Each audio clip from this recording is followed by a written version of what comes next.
चलो स्टार्ट करें। अगला जो सेक्शन हमको पढ़ना है that is section number 13 when the conditions to be treated as a warranty. अभी आप लोगों ने डिस्टिंक्शन में देखा कि आप ब्रीच ऑफ कंडीशन को ब्रीच ऑफ वारंटी की तरह ट्रीट कर सकते हो कि नहीं। तो कब कर सकते हो ब्रीच ऑफ कंडीशन को ब्रीच ऑफ वारंटी की तरह ट्रीट, वो आपको बताया गया है। लेकिन एक चीज है, जब आप ब्रीच ऑफ कंडीशन को ब्रीच ऑफ वारंटी में कन्वर्ट करोगे तो आपके पास सिर्फ और सिर्फ एक राइट आती है ब्रीच होने पे। और कौन सी राइट है वो? Breach of condition. अगर आपका ब्रीच ऑफ कंडीशन है तो दो राइट्स मिलते हैं आपको। एक या तो कॉन्ट्रैक्ट को कैंसिल कर दो और दूसरा क्या है आपके पास? डैमेजेस क्लेम कर लो, करेक्ट। लेकिन अगर ब्रीच ऑफ वारंटी होता है तो कितने राइट मिलते हैं आपको? Only one right, that is to claim the damages. Repudiation का ऑप्शन यहाँ पे होता नहीं है। यहाँ तक क्लियर है आप लोगों को? जैसे ही आपने डिसाइड किया कि आप अपने ब्रीच ऑफ कंडीशन को, मतलब जो मेन पर्पस था कॉन्ट्रैक्ट में एंटर होने का, उसके ब्रीच होने के बाद आप बोलते हो कि नहीं, मुझे इसको ब्रीच ऑफ कंडीशन ट्रीट नहीं करना है, I want to treat it as a breach of warranty. तो जब आप अपने ब्रीच ऑफ कंडीशन को ब्रीच ऑफ वारंटी में ट्रीट करते हो या ब्रीच ऑफ वारंटी की तरह बिहेव करने लगते हो तो उस सिचुएशन में आपके पास सिर्फ और सिर्फ एक राइट आएगा। और वो कौन सा राइट होगा? Claim for damages. Contract repudiate नहीं कर सकते हो। मतलब आप हायर से कहां जा रहे हो? लोअर पे आ रहे हो। तो लोअर के पास एक ही रेमेडी है, that is to cancel, that is to claim the damages, not to cancel the contract. Breach of warranty, ये समझ में आ गया? तो सेक्शन 13 बोलता है where breach of condition to be treated as a breach of warranty, as a result buyer loses right to resign the contract. आप अपना जो right to resign the contract है, right to cancel the contract, वो क्या करते हो? Lose कर जाते हो and can claim damages only. Maximum क्या मिलेगा आपको? डैमेजेस मिलेगा, कॉन्ट्रैक्ट रेप्यूडिएट नहीं होगा। कब? जब ब्रीच ऑफ कंडीशन को ब्रीच ऑफ वारंटी में कन्वर्ट कर देंगे, ट्रीट करेंगे। वैसा यहाँ तक क्लियर हो गया? अब कौन से सिचुएशन में आप कॉन्ट्रैक्ट को अवॉइड नहीं कर सकते हो? ब्रीच ऑफ कंडीशन होने के बाद भी आप कॉन्ट्रैक्ट कैंसिल नहीं कर सकते। तो पहला उन्होंने क्या बोला देखो, where buyer altogether waive the performance of the condition. जो कंडीशन था, जो सेलर को परफॉर्म करना चाहिए था, बायर बोलता है मैंने वेव कर दिया। तो मतलब इसका क्या हो रहा है? ऊपर जो हमने एग्जांपल देखा था, ऊपर के एग्जांपल में था कि अगर आपकी गाड़ी 20 का, मतलब मेरा कंडीशन था कि गाड़ी क्या करनी चाहिए? 20 का माइलेज देना चाहिए। अगर मुझे गाड़ी ऐसे आपने सजेस्ट की जो 20 का माइलेज नहीं दे रही है, तो मैं as a buyer has a right to cancel the contract. मैंने क्या बोला? कोई दिक्कत नहीं है, जाने दो, 15 तो 15 से, बाकी गाड़ी में सारी चीजें ठीक है, मेरे को 20 और 15 में ज्यादा कोई डिस्टेंस, ज्यादा कोई फर्क नहीं लग रहा, तो इट्स ओके। तो बायर ने क्या किया? अपने ब्रीच ऑफ कंडीशन को ब्रीच ऑफ वारंटी में कन्वर्ट कर दिया। समझ में आ रहा है आप लोगों को? उसने क्या किया? वेव कर दिया। वेव करना मतलब गिव अप करना, छोड़ देना। लिख लो वहां पे, वेव करना मतलब क्या होता है? गिव अप करना, या फिर आप लिख दो हिंदी में छोड़ देना। बायर बोलता है सेलर को, ठीक है, मैंने जो कंडीशन इंपोज किया था, जिसका तुमने ब्रीच किया है, मैं उस कंडीशन को क्या करता हूं? वेव कर देता हूं। या फिर आप सिंपली भाषा में लिख दो माफ करना। अलग तीसरा वर्ड, मैंने क्या किया? इस कंडीशन को वेव कर दिया। अब जब आपने ही कंडीशन को वेव कर दिया तो सेलर परफॉर्म करने के लिए एनीवेज लायबल नहीं है, और आपके पास जो राइट था कॉन्ट्रैक्ट को कैंसिल करने का, अब वो किस में कन्वर्ट हो गया? राइट टू क्लेम डैमेजेस का। समझा आप लोगों को? So where altogether buyer waive the performance of the condition, a party may for his own benefit waive a stipulation and it should be a voluntary waiver by the buyer. ये जो wave करने का बात कर रहे हैं हम कि मैं कंडीशन को ही वेव करूंगी, ठीक है, कंडीशन नहीं परफॉर्म किया, दैट्स ओके, मैं उस कंडीशन को ही वेव कर दे रहा हूं। ये बायर का वॉलेंटरी डिसीजन होना चाहिए, फोर्सफुल नहीं। ये क्लियर हो गया? तो ये पहला सिचुएशन है जहां पे आप ब्रीच ऑफ कंडीशन को ब्रीच ऑफ वारंटी की तरह ट्रीट करते हो and you lose the right to repudiate the contract. पहला पॉइंट क्लियर है, एकदम बढ़िया। सेकेंड क्या है, where the buyer elects to treat the breach of condition as one breach of warranty।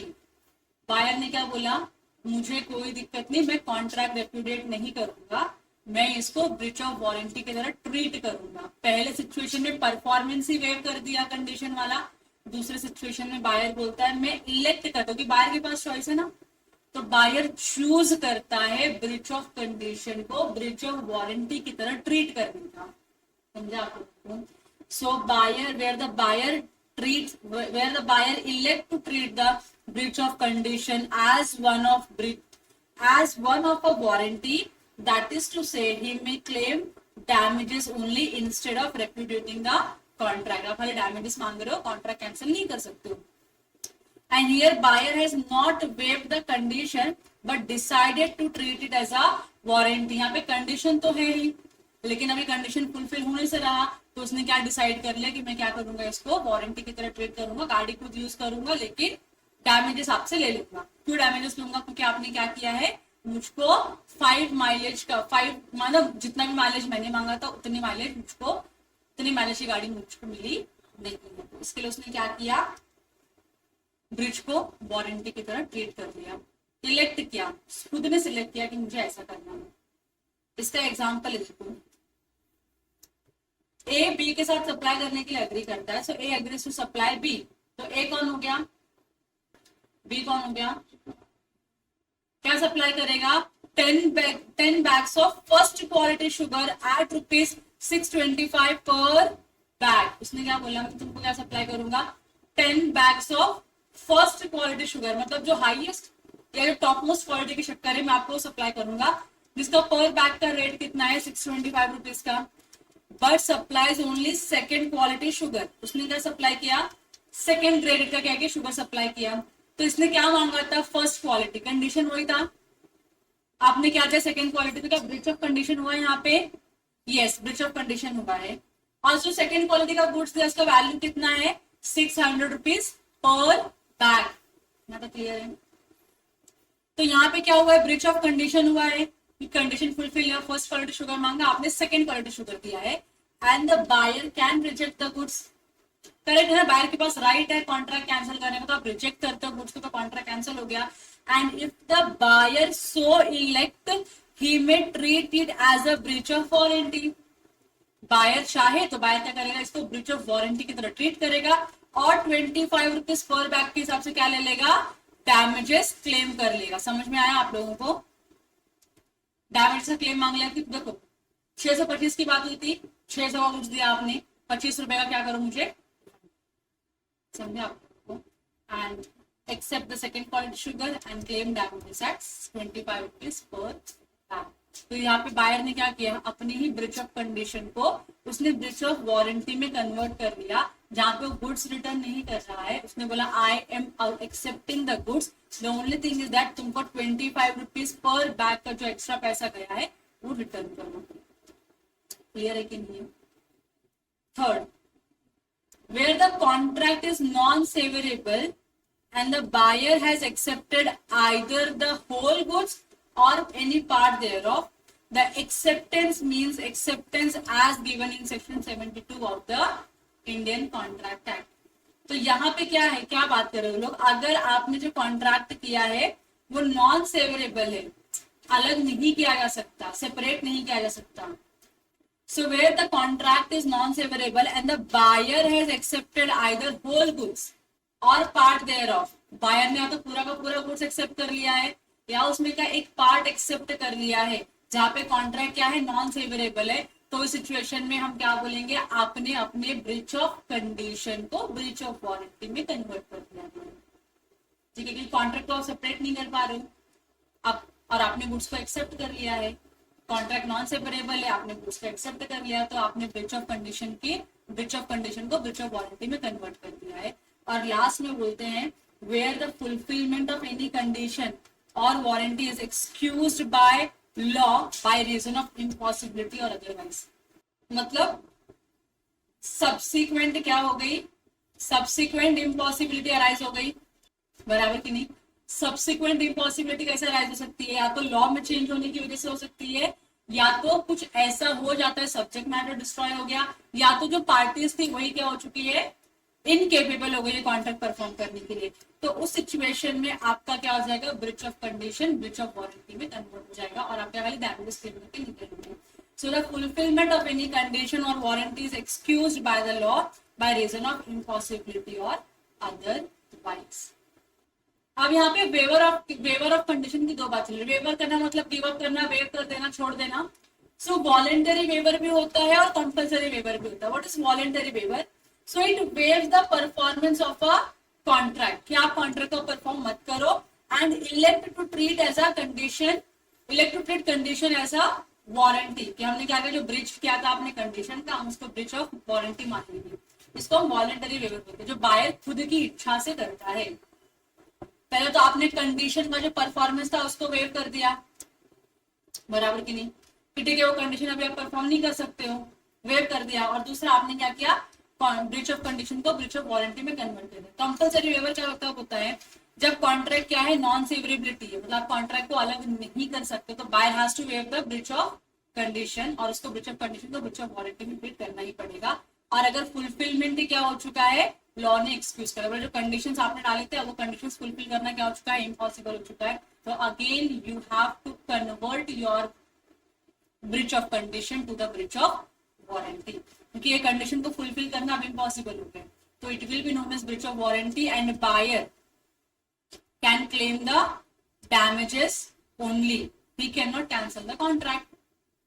और यहाँ पे भी कॉन्ट्रैक्ट नॉन सेवरेबल है, और आपने क्या कर दिया, सेलर ने ब्रिच ऑफ कंडीशन कर दिया, अब आप सेपरेट नहीं कर सकते, आपने गुड्स को एक्सेप्ट कर लिया है, and you accepted the goods, तो इसको आप क्या ट्रीट करोगे, ब्रिच ऑफ वारंटी ही ट्रीट कर सकते हो। अब आप इसको ब्रिच ऑफ कंडीशन में नहीं डाल सकते हो।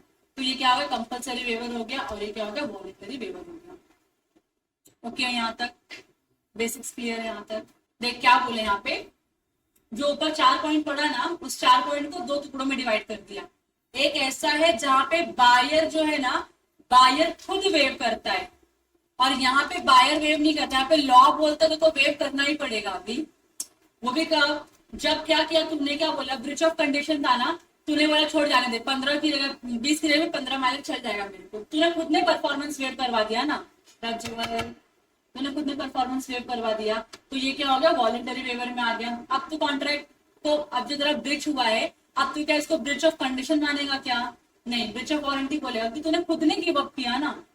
दूसरा क्या बोला है, elect to treat condition as a warranty, तूने क्या बोला, ठीक है जो मैंने कंडीशन इंपोज किया था, अब उसको कंडीशन नहीं, मैं चाहता हूँ ये, उसको मैं क्या किस में कन्वर्ट कर रहा हूँ, वारंटी में कन्वर्ट कर रहा हूँ।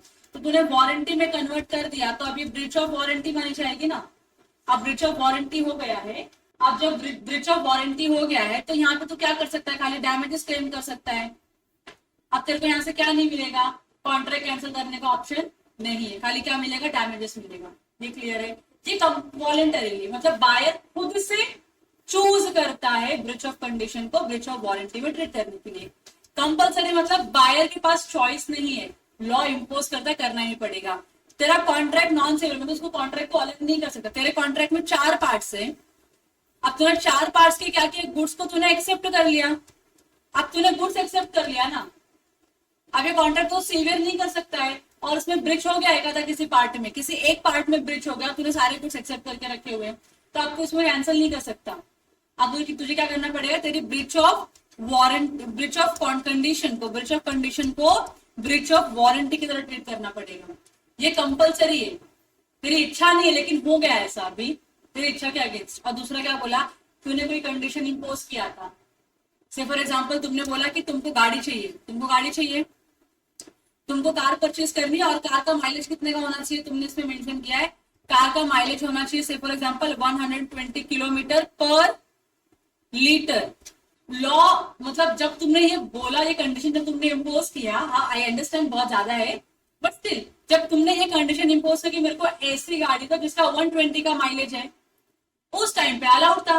अब जब तुमने कॉन्ट्रैक्ट में एंटर किया परफॉर्मेंस के पहले ही लॉ ने बोला कि भाई 120 की माइलेज पे तुम गाड़ी चला रहे हो, एक्सीडेंट बहुत हो रहे हैं, तो तुमको इसको ब्रॉड डाउन करना पड़ेगा 80 किलोमीटर पे, 80 किलोमीटर पर लीटर पे लेके आना पड़ेगा तुमको। अब तुमको 80 का माइलेज मिल रहा है, अभी तुमको माइलेज मिल रहा है, कितने का मिल रहा है, 80 का मिल रहा है, बराबर कि नहीं। अब बताओ ये बायर सेलर के हाथ में था क्या, ये बायर के हाथ में था क्या, ये नहीं, ये तो लॉ में चेंज हुआ ना। तो मुझे क्या करना पड़ेगा, कंपल्सरी तेरा ब्रीच ऑफ कंडीशन, अब तेरा कंडीशन फुलफिल ही नहीं हो पाएगा, तो कंडीशन जब फुलफिल नहीं हो तो कंडीशन किस में कन्वर्ट हो गया, ब्रीच ऑफ वारंटी, क्योंकि तो इसको फुलफिल कर ही नहीं, इम्पॉसिबल हो गया ना परफॉर्म करना अभी।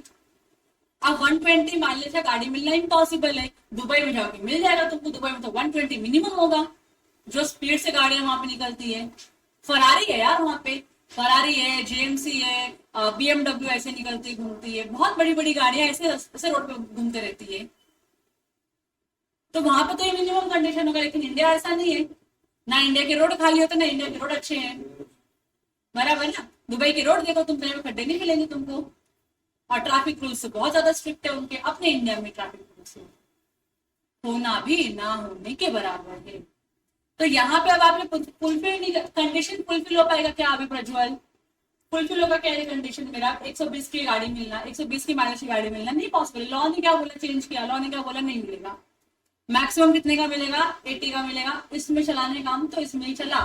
तो मेरी चॉइस है क्या, ये सेलर की चॉइस है क्या, ये लॉ ने इम्पोज कर दिया ना। तो कंपलसरी क्या हो गया मेरा, ब्रीच ऑफ कंडीशन, कंपलसरी मेरा क्या हो गया, ब्रीच ऑफ वारंटी हो गया, और जो भी मैंने एक्स्ट्रा पैसा पे किया रहेगा मैं डैमेजेस की फॉर्म में क्या कर सकती हूँ, रिकवर कर सकती हूँ। क्लियर हो गया अभी, all clear till now, great. चलो अब जो अगला block of section, section 14 to section 17, इसमें क्या लिखा है, express and implied conditions and warranties. मतलब आपके जो कंडीशंस है और आपके जो वारंटीज है, आपके जो क्या है वारंटीज है, ये एक्सप्रेस भी हो सकता है और ये इम्प्लाइड भी हो सकता है। ये भी क्या है, एक्सप्रेस है, और ये भी क्या है, इम्प्लाइड है। ठीक है, तो आपकी कंडीशन एक्सप्रेस इम्प्लाइड हो सकता है, आपकी वारंटी एक्सप्रेस और इम्प्लाइड हो सकती है। यहां तक क्लियर है आप लोगों को। एक्सप्रेस कंडीशन क्या होगा, जो कॉन्ट्रैक्ट में लिखा होगा, जो बोल दिया है या लिख दिया है वो क्या होगा, एक्सप्रेस, मतलब बता दिया ना आपने, इंटीमेट कर दिया। इम्प्लाइड क्या होगा, कंडक्ट, फैक्ट, इससे समझ में आएगा आप लोगों को, बोलने की जरूरत नहीं है, लेकिन हाँ वो रहता ही रहता है, बाय डिफॉल्ट है उसके अंदर, हाँ कि ना, हाँ कि ना, यस। तो उसको एक्सप्रेस और इम्प्लाइड कंडीशन बोलते हैं। देखो, express conditions are those which are agreed upon between the parties. आप लोगों ने क्या किया, मिलके अग्री किया है कि ये कंडीशन है, ये वारंटी है, ये कंडीशन है, ये वारंटी है, लिख दिया या वर्बली बोला आपने, तो इट कैन बी ओरल और it can be in writing. जो एक्सप्रेसली आपने क्या किया है, कॉन्ट्रैक्ट में मेंशन किया हुआ है। तो इम्प्लाइड कंडीशंस क्या होंगे, those which are presumed by law to be present in the contract, presumed by law to be present in the contract. मतलब मैं ये गुड्स खरीदने जाती हूँ मार्केट में, बराबर कि नहीं, ये गुड्स में खरीदने जाऊंगी कि नहीं, do I have a courage to ask the seller कि भैया तुम्हारे पास ओनरशिप है इस गुड्स का बेचने के लिए। What we are doing, we're just presuming कि you have the ownership to sell this goods to me. Presume करे, assume कर रहे ना, पूछा है कभी जाके, नहीं पूछा, हम assume कर लेते कि हाँ ये गुड्स अगर इनके पास मिल रहा है मतलब he has the authority और the ownership to the goods, बराबर कि नहीं। और जब मैं ये गुड्स खरीद के लेके आती हूँ तो मुझे तो ये भी assume करना है कि इस गुड्स के ऊपर 100% मेरा अधिकार है, किसी और का राइट नहीं है इस गुड्स के अंदर, बराबर कि नहीं। मतलब मैं चाहे जैसे वैसे इसको यूज कर सकती हूँ, मुझे गिरा के तोड़ना है तो मैं गिरा के तोड़ भी सकती हूँ, कोई मुझको आके रोक सकता है, क्यों तोड़ा कैसे तूने, कोई मुझको रोक सकता है क्या, नहीं, क्यों, क्योंकि मेरे पास राइट है। मैंने अज्यूम किया कि जब मैं ये कुछ तोड़े मैंने अज्यूम किया कि जब ये गुड्स मैं किसी भी सेलर से परचेज करती हूँ तो वो सेलर के पास इस गुड्स का पूरा राइट है, कोई लीन क्रिएट नहीं है इस गुड्स के ऊपर। लीन मतलब क्या होता है? चार्ज। किसी और पर्सन का राइट नहीं है इस गुड्स के ऊपर। और मैंने ये जब गुड्स करे तो मेरे पास 100% राइट आया इस गुड्स को यूज करने के। ऐसा नहीं कि 80% उसका है, बैलेंस 20% मेरा है, नहीं ना। 100% गुड्स की राइट मेरे पास से रहेंगे ना, यूज करने का, डिस्पोज करने का, ट्रांसफर करने का, बेचने का, जो करना है करने का। करेक्ट और नॉट? तो ये इम्प्लाइड है ना।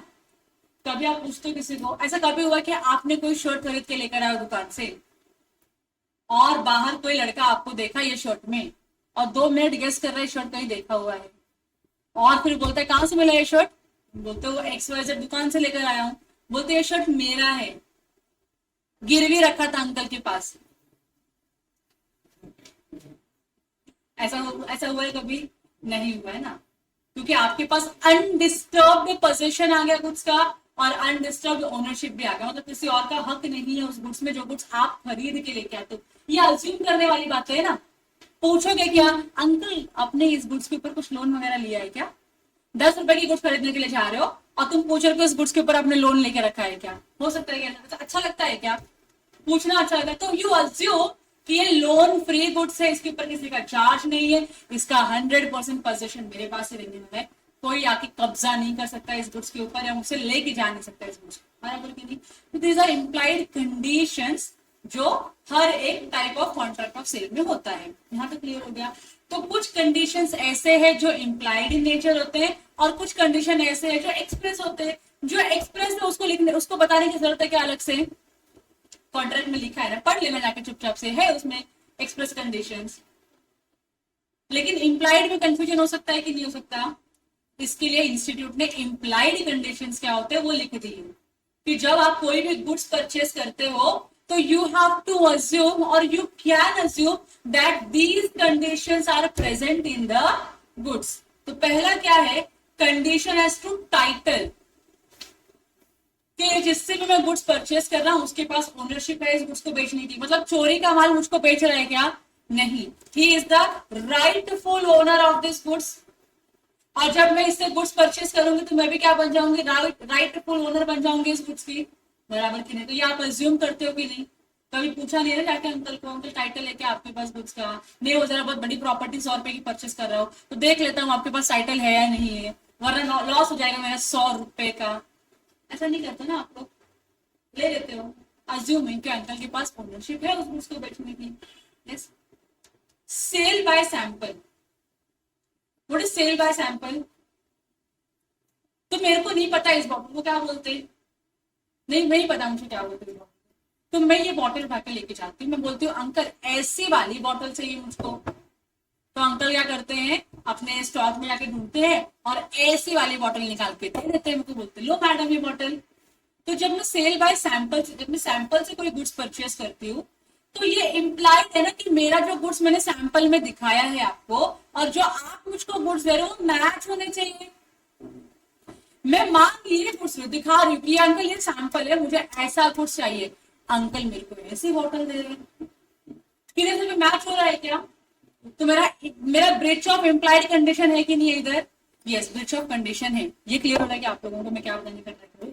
तो whenever you are going and buying goods on the basis of sample, कि ये सैंपल है मुझको ऐसा कुछ चाहिए, बहुत बार होता है कि नहीं तो आप सैंपल से गुड्स खरीद के लेके आते हो तो आपका जो गुड्स एक्चुअल में आपको मिल रहा है और जो सैंपल आपने दिखाई हैज टू मैच। ये इम्प्लाइड कंडीशन है कि मैच होना चाहिए। समझा आप लोगों को? तीसरा condition as to description. Description क्या होता है? मेरे पास बॉटल नहीं है, मैंने अंकल को बोला अंकल एक बॉटल आती है, ठीक है मैं डिस्क्राइब कर रही हूँ, एक बॉटल आती है जो ऐसा मतलब पानी भरने के लिए खोलना पड़ेगा, उसको भर के उसको बंद करेंगे, लेकिन पीने के लिए पूरा बॉटल ओपन करने की जरूरत नहीं होती, उसके ऊपर छोटा सा टैप होता है, उसको ओपन करेंगे तो पी सकते हैं। मैं डिस्क्राइब कर रही हूँ अंकल को। अब अंकल भी मुझको गुड्स ला के देंगे, अब जो अंकल मुझको बॉटल ला के देंगे वो मेरे डिस्क्रिप्शन से मैच होनी चाहिए कि नहीं? अंकल अगर ऐसा बॉटल ला के दिए तो ये तो है बेटा खोल के पानी तो भर सकते हो, लेकिन अंकल पीने के लिए इतना बड़ा बॉटल खोलना नहीं ना मेरे को। ये ऊपर कुछ छोटा सा सिस्टम होता है बच्चे लोगों की बॉटल में, छोटे बच्चों की बॉटल में होता है ऐसा, प्रेस किया तो खुल जाता है, फिर पाइप आता है, स्ट्रॉ आता है, फिर आप ऐसे पी लेते हो। मेरा स्ट्रॉ वाला नहीं चाहिए, लेकिन थोड़ा मेच्योर लोग यूज कर सके, ताकि मुझे पूरा बॉटल खोल के पी के अपने ऊपर नहाने की जरूरत ना हो। थोड़ा सा खुले, पानी पी लूं, बंद करूं, रख दूसरे रहे। अब मैंने डिस्क्राइब किया ऐसा बॉटल अंकल को, पता नहीं अंकल को क्या समझा। अंकल हल्का बोलता बॉटल लेकर आएंगे तो चलेगा क्या?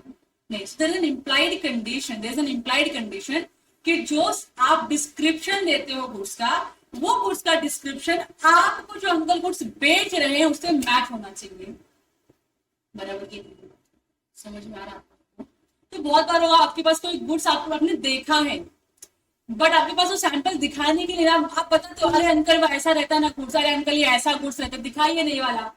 ऐसे बोलते हो कि नहीं बोलते हो? ये बताइए कुछ इस टाइप का, नहीं ऐसा नहीं, थोड़ा सा और इसमें से अलग रहता है। वो 4-5 ऑप्शन लेकर आएंगे, तुम उसमें से चूज करते हो, फिर बोलते हैं थोड़ा सा और मनी, तो अंकल को तो अच्छा ऐसा वाला ये मांग रहा है, हाँ ठीक है, तो अंकल निकाल के देते थे, तो हाँ हाँ ये वाला चाहिए था मेरे को गुड्स। नाम नहीं पता ना आपको क्या बोलते हैं, तो आप ऐसे डिस्क्रिप्शन के साथ काम करते हो। अब मेरे पास ये रिंग है, अब मैं किसी को बोलूंगा मुझे सांप वाली रिंग चाहिए,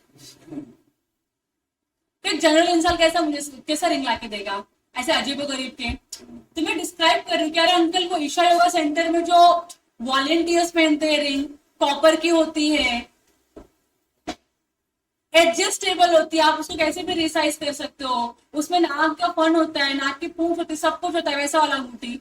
अब मैंने इतना डिस्क्राइब करने के बाद अंकल को जैसे तैसे एक रिंग मिला, अंकल ने लाके दिया, तो अब जो अंकल ने रिंग लाके दिया, जो मैंने डिस्क्राइब किया, इट हैज टू मैच। बराबर की नहीं? ये इम्प्लाइड कंडीशन है कि जो आप डिस्क्रिप्शन दे रहे हो, आपके डिस्क्रिप्शन से वो गुड्स मैच होने चाहिए। तो मैंने बोला मुझको अल्फेंसो मैंगो चाहिए, मैंगो का सीजन आ गया, तो अंकल मुझको अल्फेंसो नहीं लाके दे रहे, अंकल मुझको दशहरी या लंगड़ा कोई दूसरा आइटम लेके आ रहे।